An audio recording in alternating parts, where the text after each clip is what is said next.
In fact, phone them up and go, "Hello, Sydney."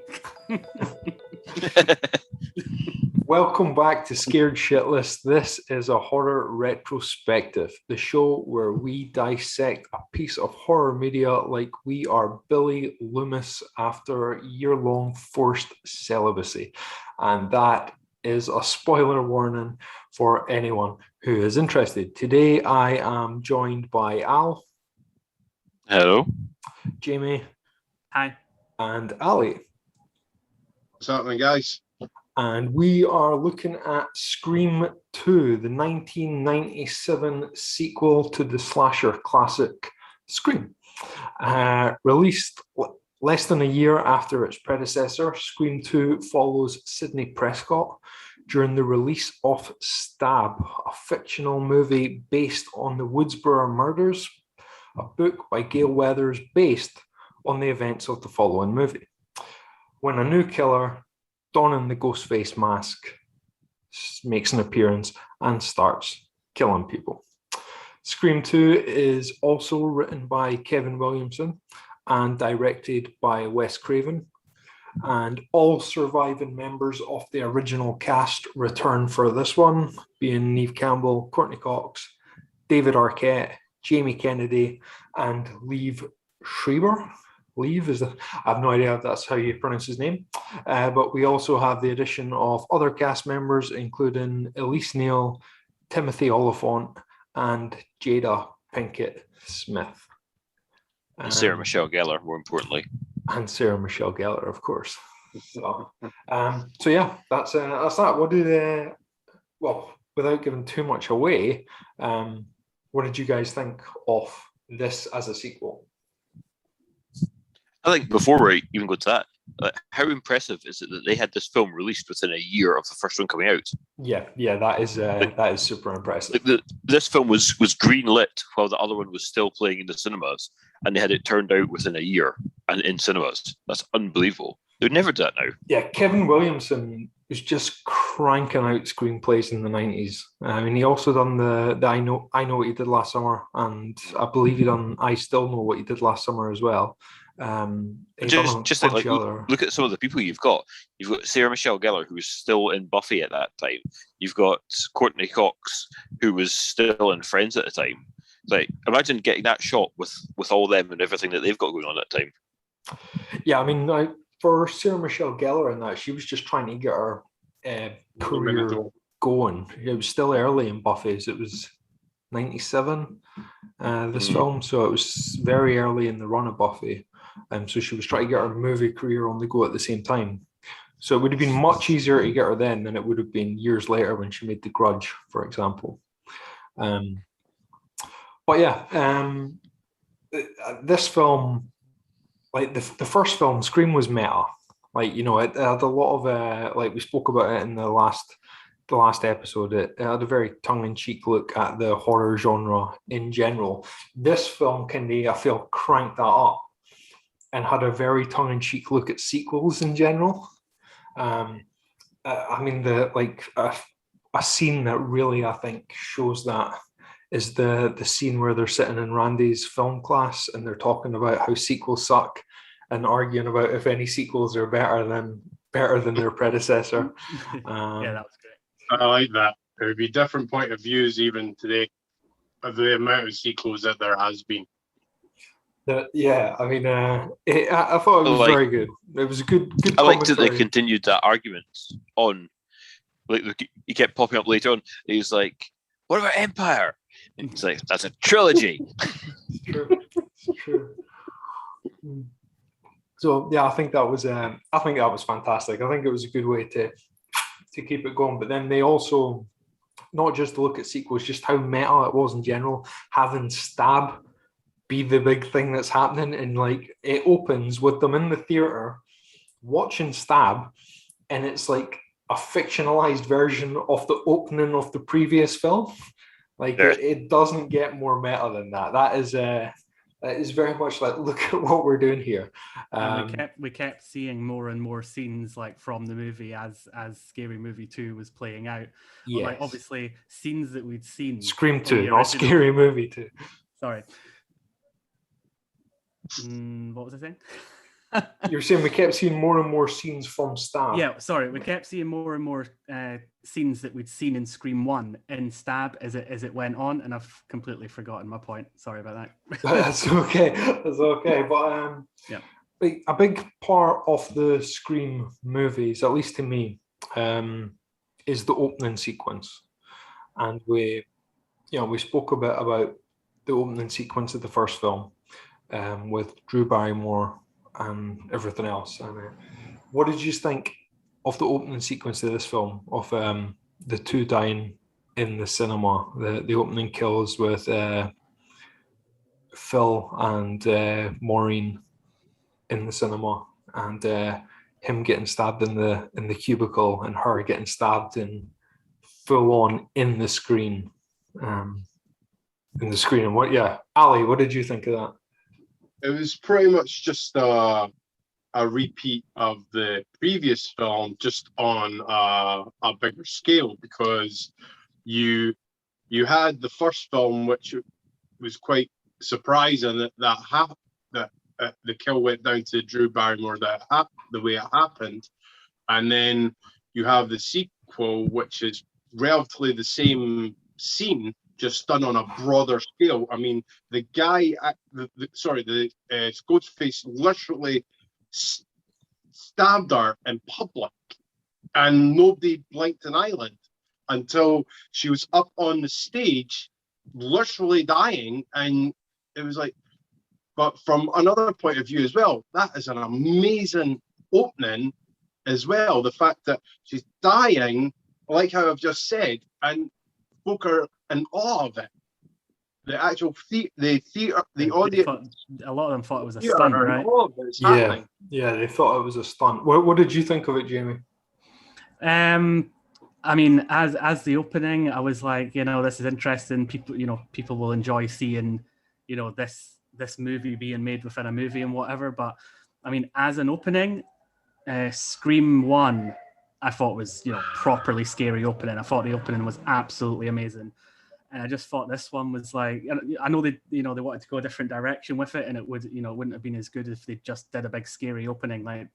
But for me, Scream 1, the opening really set up the movie as, this is going to be a fucking badass movie. I didn't know what to expect, but, since I've seen Scream 1 and now I've seen Scream 2, obviously, I really didn't think that this opening sort of set the movie up as well. I mean, it was cool, but I didn't enjoy it as much. What about you? Agree. You agree? I totally agree with Jamie. That's exactly what I was thinking. The start of Scream is just like, well, we talked about it at length last time. It's phenomenal. It's so good. But then this one, like, it's really funny, and like you can have a right laugh watching it. But it's not the big sort of showpiece. I mean, the first scene in Scream is probably the biggest scene out of the whole movie. It's the one everybody knows, like for the entire Scream franchise. But the start of this one, they decided it's funny, but it feels just like the middle of the movie. It doesn't feel like they're not coming out with a big opening, and I think what's so difficult is, like, we spoke about how good the opening for Scream was, and like I said in my final rating of Scream, I gave it 4.5 stars. But the opening is 10 stars. It's the opening is so good, it is ludicrous.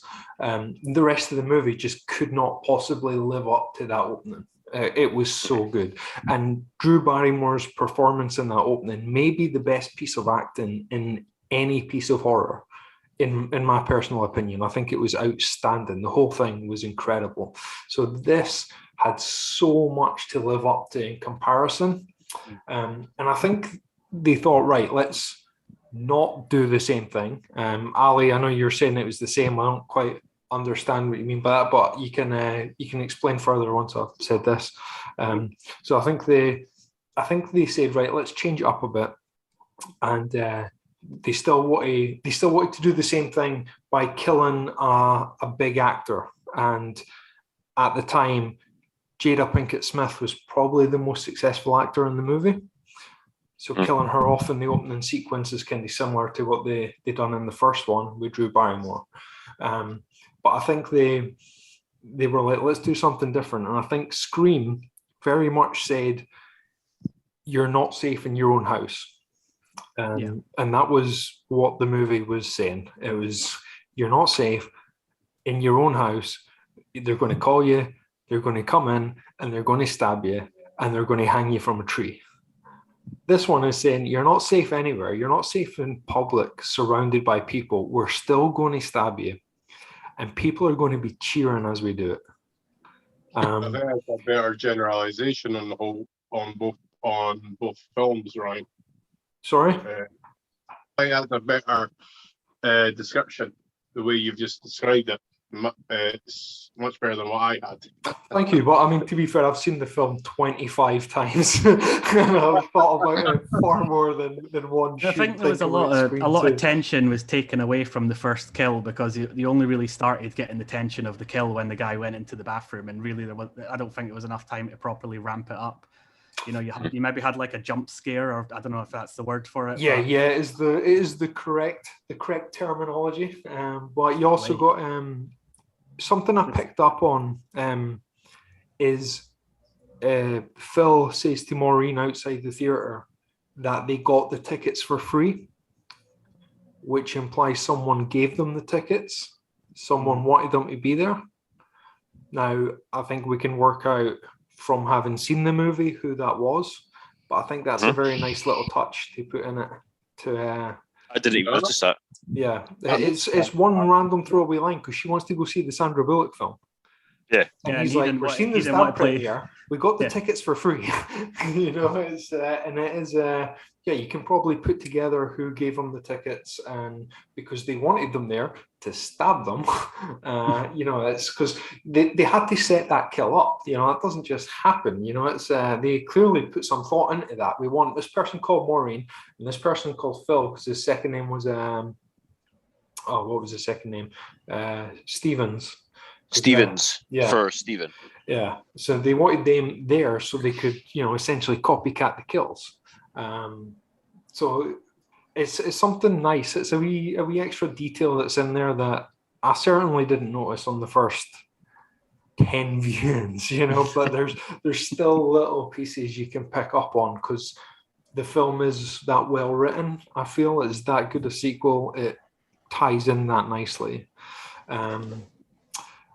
Which all brings me on to talking about the rules to a sequel. So in Scream, we got the rules to surviving a horror, which were no drink, no drugs, no sex, and never say I'll be right back. In this one, we got the rules to a sequel. There's always more kills, there's more gore, and it wasn't in the movie, but I believe they made a third rule that they were going to put in that was saying like the killer is practically invincible. So Al, what did you think of the rules to a sequel, and do you think this movie done a good job living up to those rules? Yeah, I like that they carried on the rules, that they had the re-sit down moment, and yet again he went over the rules. And I wouldn't say they kind of had to take away the practically invincible bit because of the ending.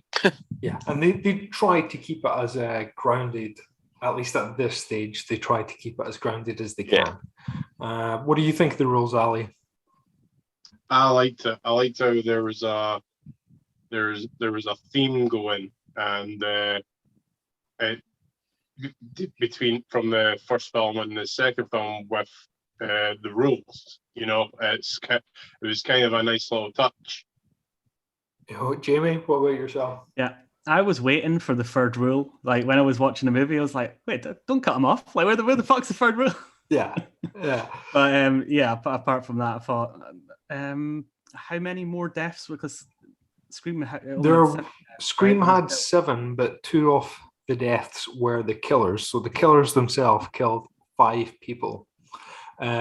Scream 2, there are 9 deaths, 2 of whom being the killers. So the killers killed 7 people. So they did in fact kill more people. Row one holds up. Row one's good. Well done. Does this keep compounding? So every sequel after this one, they have to do more deaths? You will have to watch the rest. And they have to get more gorier and more violent. I already know the answer to this, but I don't want to. So the answer is no. The answer is no. Find out next week for the answer. But so this film opened with, like, say, them killing Phil and Maureen. So there were the first two deaths. We then had the death of Cece, played by Sarah Michelle Gellar, who was stabbed to shit and then thrown off a balcony. Unfortunately, thrown off the balcony like a fucking ragdoll. She was. She was that size at the time. Like that was some fucking Hell in a Cell shit right there. What was it? Fuckle right off the top. Like I was expecting just to see JR's desk at the bottom there, boom.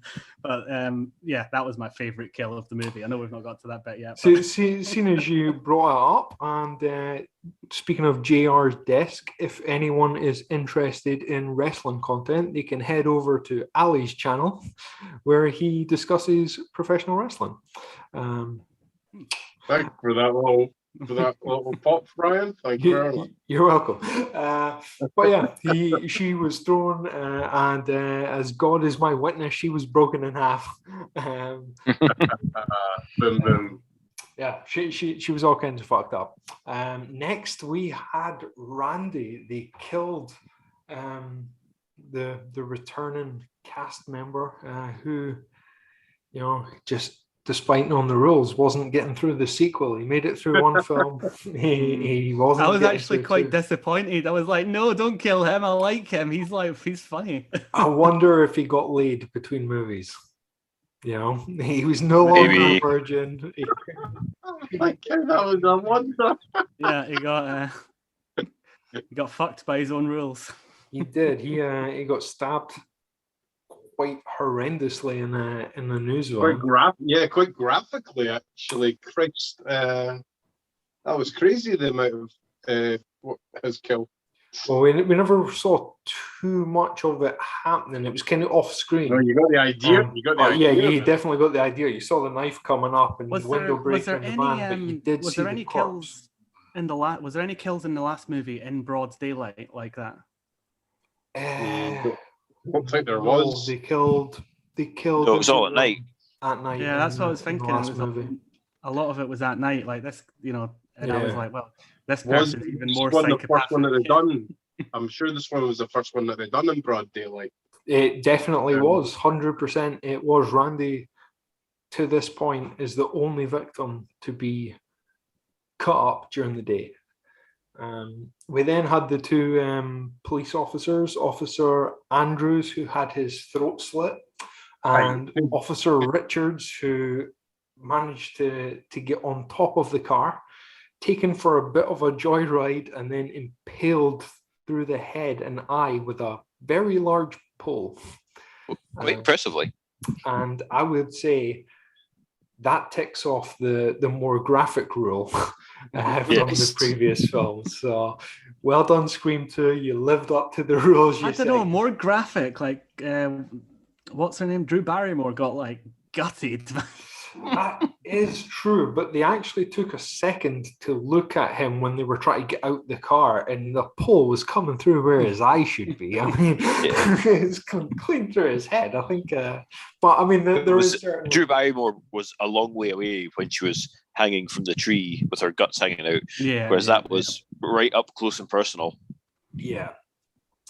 We then had Hallie, who was Sydney's new best friend, and sorry for her. Sorry for her. She got stabbed a bunch of times. And finally, we had Derek, Sydney's new boyfriend, who I also felt sorry for. Yeah, me too. He got fucked right over. Yeah, and he died with a single gunshot wound to the chest. What the fuck's that about, though? Who brings a gun to a knife movie? It's bullshit. That probably annoyed me. So it's maybe a slasher, bro. Yeah. Exactly. That was exactly what I thought. 5, which is out next year. We've had enough of your guns. We want more knives, less guns. All knives, all the time. So that was no, I thought what was I going to say? I don't think this movie was paced as well as the original. I just thought, I don't know if it was because it wasn't set up as well or whatever, but I definitely felt like this was a 2-hour movie. You know, the first one really felt more like an hour and a half movie, even though was it longer? I'm not sure the run times. I know this one was about an hour and 50, so it was just under 2 hours. Two's definitely 150. I'm not sure what the runtime of one was. Yeah. But I do agree that the first film was paced better in general. This film, I feel, the plot and everything kind of slowed down quite drastically when they got to like Sydney's play. You know, they were bouncing about on stage, and realistically, the only reason that was even in there was so they had a place to finish, you know, to have their final scene. And I've got to say that didn't even make that much sense. I mean, what are the chances she was going to end up there? Yes, the killer supposedly chased her there, but she came up to the building and all she had to do was run past it. But now she chose to go into it. You know, so many things had to fall into place for her to actually end up on that stage, to find Derek, for Derek to get shot, for them to have the killer reveals, you know, for them to have the fake out about it being Gale Weathers. Of course, it's not fucking Gale Weathers, Sydney. Come on, get a grip of yourself. Yeah, I mean, that was one thing about watching the second movie. I was totally like, every single person that was going, I was like, maybe them, like, you know what, these people are going to fuck me up at the end again. I'm going to be like, right, I'm going to suspect everybody, so I'm definitely right at least once. Okay, well, seeing as you brought us onto that, we did discuss the whodunit element of the first one. Jamie, you, I believe, are the only person who hasn't seen this film before. I can say, well, I mean, we'll reveal who the killers are before we talk about it. So the killers are Mickey, played by Timothy Olyphant, and Debbie Loomis, Billy's mum, who was posing as a reporter. Debbie, whatever her fake name was. Did you guess who the killers were? I didn't guess Debbie, or whatever her name was, the reporter woman, Billy's mum. I didn't suspect any of the reporters. I thought they were just like, you know, background characters that were just there because they needed some reporters. I did suspect, what's his name? Mickey, because it wasn't the horror movie Freak last time. So I was like, maybe they're going to go that way. But I really suspected the director of the play for some reason. Okay. I was like, no, it's him. It's him. He's a sketchy cunt. Look at him. He always played the kind of parts, in fact. Okay, was he not pretty famous, that guy? Yes, he is. Yes, he is pretty famous. What else was he in? Because I'm sure I recognize him. Star Trek: The Undiscovered Country, Titanic. He is also most famous for playing Ra's al Ghul in the Batman animated series.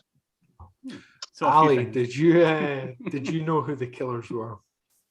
I know you've seen it before, but I've only, in all honesty, this is only last night because I fell asleep on Monday. I know, bad Ali.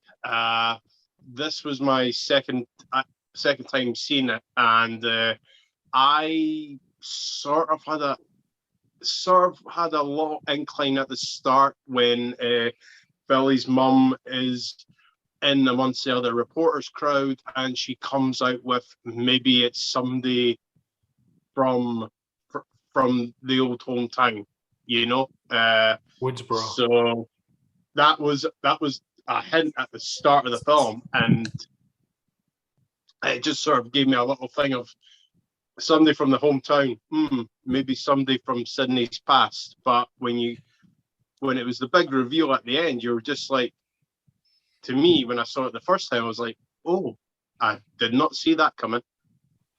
I liked it. They almost directly foreshadowed it by the fact that they talked about Jason Voorhees' mum being the killer.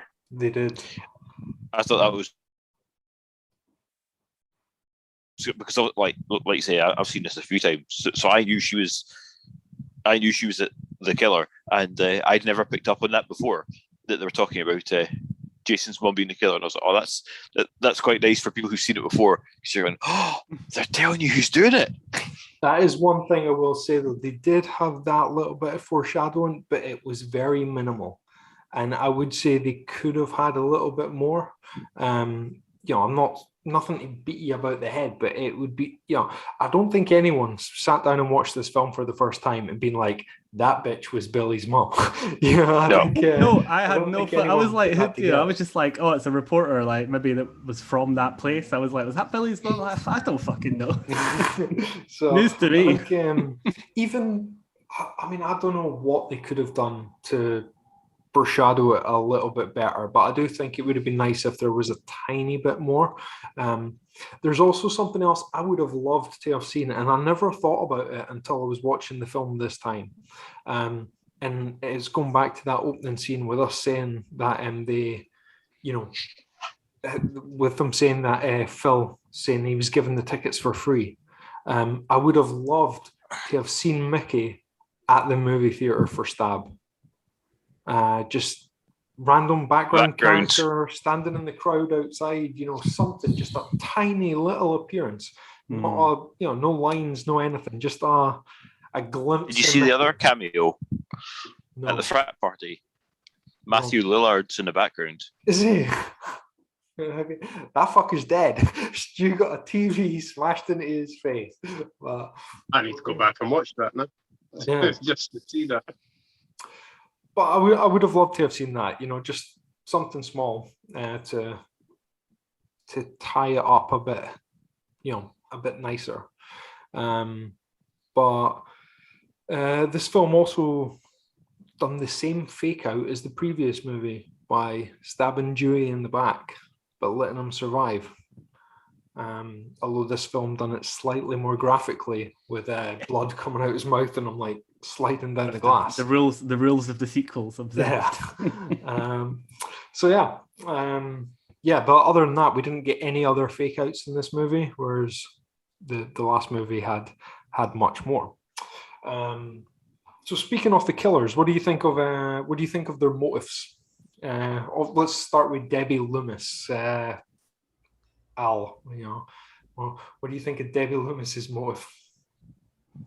I mean, you killed my son. It's fairly it's just flat out revenge, basically, isn't it? Basic as fuck. It's about as simple as you can get, but you can't really argue with it. It's 100%. It's there. I think I'm definitely in agreement. I assume we all are. I mean, that's I assume we all agree that's a gimme motive. Yeah. So what do you think about Mickey's motive? The blame the movies, the go to the. That's not his motive. That's not his motive though. That's not. That's his.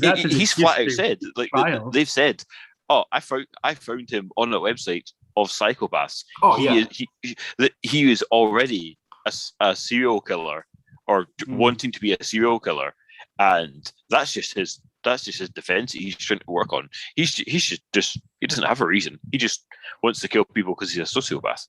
Yeah, and I think when the mother, sort of found him and approached him, he knew he recognized the name or whatever, and it's like, oh yeah, so we're gonna kill her in the ghost face outfit. I don't think the mum had anything to do with that element. I think that was all pushed by him.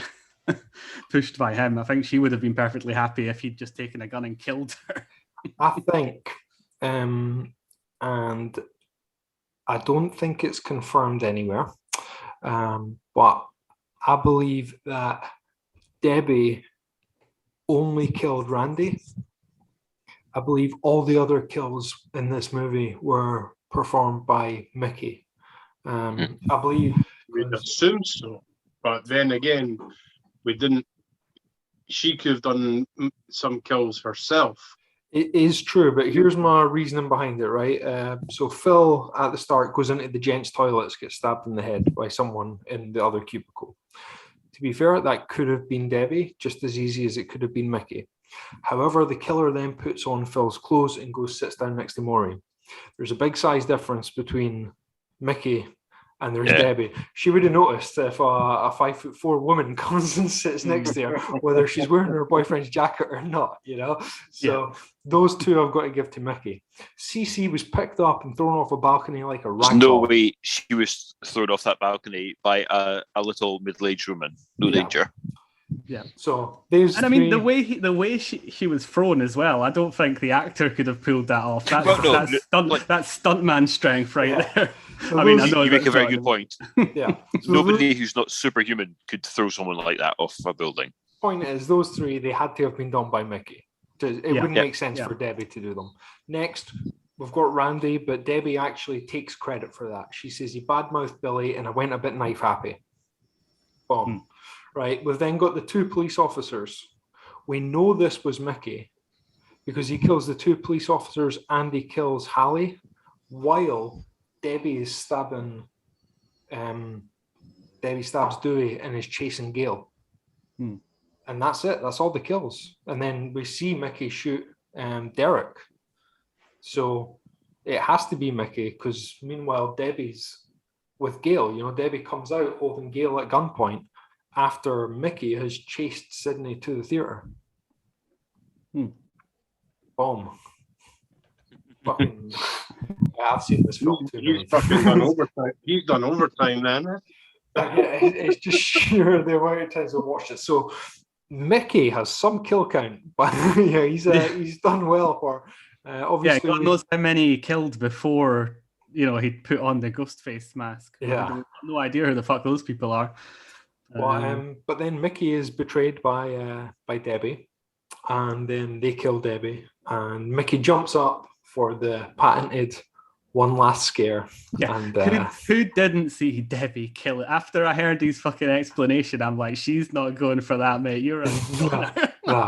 Another nice touch is if you watch it, you'll see, like watching it again, I only noticed it this time because last time, if you remember, I said the two killers held the knife differently. Yeah. Which I thought was a really interesting touch. So I paid attention to it this time, and the killer was left-handed. And we saw Mickey was left-handed. Yep. Debbie was right-handed, but when she was doing kills, she done it in her left, so she could just make it look like there was one killer. She was clearly like, from the very start, she had no intentions of going along with any of this. Mickey was getting blamed. He was getting killed. He was the fall guy, but she was going to get her revenge. So I thought it was a nice touch. I like these little things. Sorry, Ali? I called her a damn psycho bitch. She was a psycho bitch. I thought it was interesting, the person that played, what's her name in the movie? The main character. Neve Campbell. Sydney. The person who played Sydney in the movie, within the movie, actually auditioned to be Sydney in the original. Tori Spelling. I did not know that. That's a nice little piece of trivia. Yeah, and that's also in the first movie, a line from the first film. Yeah, Neve. Yes, they're sitting about and they're like, "Oh, who would play us?" And they're like, "You'd be cast by Tori Spelling or some shit." Yeah. And she happens to be the character in the film within the film, and I thought that was a pretty cool touch. That is, and I also noticed that Stab was directed by Robert Rodriguez. I like that. Yeah, that's cool. That's cool. I like that. But okay, so quickly moving on. Al, what was your favorite kill from the movie? My favorite kill of the movie. It's got to be. I can't remember what her name is. The woman in the theater. That's at the very start. Maureen. That's it. Jada Pinkett Smith. Yes. Jamie, you've already said your favorite was Cece, if getting stabbed and thrown off the balcony. Definitely the roof chuck. What about you, Ali? What was your favorite? Jamie Kennedy's kill. You liked them killing Randy. That and Sarah Michelle Gellar's kill was definitely a number 2. So I did like that they had the balls to kill one of the characters from the previous film, because that's always you never know if they're going to do that in films like this, But I like that they had the balls. Or my favorite kill would be Officer Richards. I liked him clinging onto the car, and I liked that pole going clean through his head. It was brutal, and I enjoyed it very much. Which, yeah, probably who knows what that says. So, okay, Ali, how many stabs would you give this movie out of a grand total of 5? I'm going to be generous, and because it fought outside the box and done a day kill, I'm going to give it 4 stars. 4 stabs, sorry. 4 stabs, okay. Jamie? I give it 3 stabs. 3 stabs. I thought it was good, but a lot of it was just very similar to the first one, and it might just be because I watched the first one and then directly the second one, and it's the first one is still so fresh of how good it was, and I feel like this one just wasn't as good. I still enjoyed it very much, but yeah, I think 3 stars. Okay. Al? Yeah, I'm right there with Jamie. 3 stabs. It's just stabs. Yeah, stabs. That's stabs. Yeah, it's a good film. I enjoy watching it, but it's not got the really good elements from the first one. It's still totally enjoyable, easy to watch, and I like it. But it's not something that I would rave about how good it was. Okay, and I personally would give this one. I think I'd still give it 4 stabs. I gave Scream 4.5 because I believe Scream is outstanding. This one's not quite as good, but for how quickly it was done, released less than a year after the original, I think it's outstanding. Again, I think the cast is still great, like in the first one. I think the writing's great. I think the directing's great. I think they had some good kills. Yes, not as good as the first one, but that's a lot to live up to. I still think this deserves the 4 stabs. So with that's it from us this week. Join us next week where we will be covering, surprise, surprise, Scream 3. Who would have guessed? Who would have thunk it? If you want to go and check out any of the stuff Ali offers, you can find him on his YouTube channel at Aldo SJ McLaren. Link will be in the description. If you want to check out some stuff from Jamie, he does some Harry Potter content. You can find him over at Potter Nerd on YouTube. That's correct, right? Indeed, yeah. Link for that will also be in the description. Like any good horror villain, we will be back for one last scare.